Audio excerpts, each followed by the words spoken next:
2 yanvar kuni Xitoy Markaziy televiziya stansiyasi Shi Jinpingning 2023-yil haqidagi yangi umidlari qatorida uning Hong Kong va Sharq Turkistonga borganda so'zlagan so'zlarini to'plab e'lon qilgan. Shuningdek, buningga rais Shi Jinpingning Hong Kong va Xinjiang haqidagi yangi qarashi deb mavzu qo'ygan. Xitoy Markaziy televiziya stansiyasi e'lon qilgan qisqa videoda Shi Jinpingning Hong Kongdagi xizmat ziyorati jarayonida so'zlagan so'zlar qatorida Hong Kong hozir qalaymaqonchilikqa xotim berib parlaq kelgusiga yuzlanmoqda deganligi alohida gavdalantirilgan ekan. Bu orqali Hong Kongdagi demokratiya va qonun orqali idora qilishni talab qilish namoyishining zo'rliq kuchi bilan bostirilishi pardozlab ko'rsatilgan. Shu qatorda Sharq Turkiston haqidagi bo'lakda millatlarning ittifoq bo'lishi hamda anarning tanisidek zich uyushi alohida ta'kidlangan. Bu orqali Xitoy hukumatining Sharq Turkistonda ijro qilinib kelayotgan turli siyosat va tadbirlarning mushu yo'sinida davom bo'lganligidan bishorat berilgan ekan.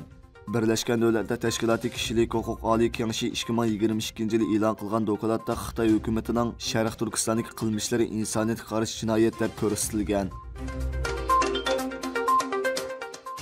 Yevropa Birlashmasi Xitoyni texnik unumli Xitoy virusi vaksinasi bilan haqsiz ta'minlaydiganligini bildirgan. Ammo Xitoy diplomatiya ministrligining bayonotchisi Mao'ning 3-yanvar kuni Xitoyda davlat ichidagi vaksina ishlab chiqarishning yetarli ehtiyojini qondira oladiganligini o'ttirib qo'yib, Yevropa ittifoqining yordamini rad qilgan.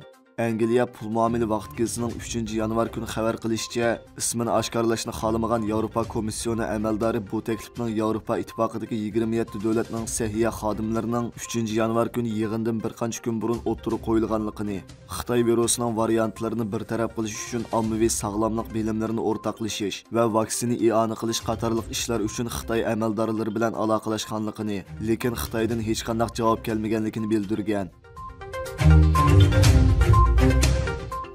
Uyg'ur Akademiyasi vaqti yaqinda Uyg'urlar ko'p o'ltiraqlashgan Istanbulning Safaköy rayonida ishxona ochgan. 25-dekabr kuni Xalqaro Uyg'ur Akademiyaning raisi doktor Rishad Abbas, Uyg'ur Akademiyasi vaqtining raisi doktor Farhad Qurban Tangirtog'li boshchiligida Uyg'ur Akademiyasi vaqtining idora hay'at a'zolari yangi ishxonasida yig'in ochgan. Yig'inda Uyg'ur Akademiyasi vaqtining 2022-yil xizmat doklati anglab o'tilgan va 2023-yil xizmat plani to'g'risida muzokara olib borgan. Saudiya Arabistonning qattiq yomg'ir sababidan Makka, Madina va poytaxt Riyod qatorliq bir qism rayonlarda o'quv-o'qitish ishlarini tor orqali elib berish qaror qilingan. Saudiya Arabistonning Madina rayonida atiganda boshlangan qattiq yomg'ir kalkunga sabab bo'lgan. Aloqador mas'ullar fuqarolarning daryo bo'ylaridan yiroq turish kerakligi haqida ogohlantirish e'lon qilgan. Saudiya Arabistonning rasmiy xabar agentligining bildirishicha, yomg'ir sababidan poytaxt Riyodning ba'zi joylarida shundaqli Makka va Madinada ma'arif xizmatlari to'r orqali davomlashadiganligi e'lon qilingan. Muhojiratga Uyg'urlar orasida Uyg'ur tilining iste'mol doirasi kundan-kunga torayotgan bo'lib, Uyg'ur tili hozir intayin xavf ostida qolmoqda. Ona tilimizni qanday qo'g'daymiz?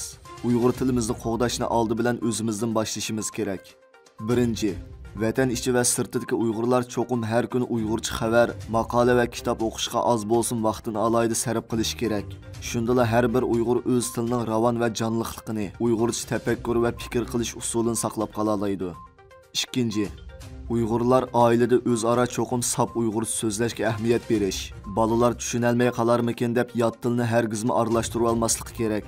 Uyg'ur bolalarining Uyg'ur tilini ravon so'zlay olishi va Uyg'ur savodining chiqishini ota-ona eng muhim ish qatorida ko'rib, farzandlarga yordam qilish kerak. Shundala keyingi avlodlarning ravon Uyg'urcha so'zlay olishi va Uyg'urcha o'qib yoza olishiga kafolatli qilgani bo'ladi.